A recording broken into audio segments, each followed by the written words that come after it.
How to use Allstate Roadside Assistant feature.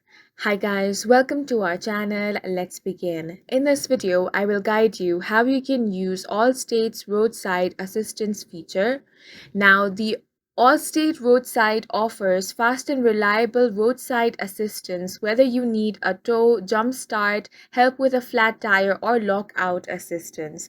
In order to use this, you can either download the Allstate app on your device by heading over to Play Store or App Store, or you can also head over to any web browser and then search for roadside.allstate.com, which is going to land you on this page. If you're on the Allstate mobile app, you simply have to log into your account and navigate to the roadside assistance option. On the website itself, if you're already a member, you want to enter your phone number over here and then tap on the continue option to view your benefits. Or if you are not a member and you simply want to use the roadside assistance feature, tap on the continue as guest option.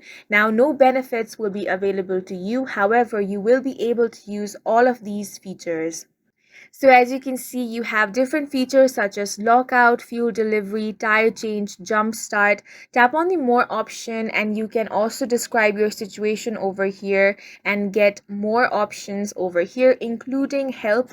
For future use, you can also get membership plans and you also have insurance add-on coverage. And that's it for this video. If you found it helpful, please make sure to hit the like button and subscribe for more videos like this.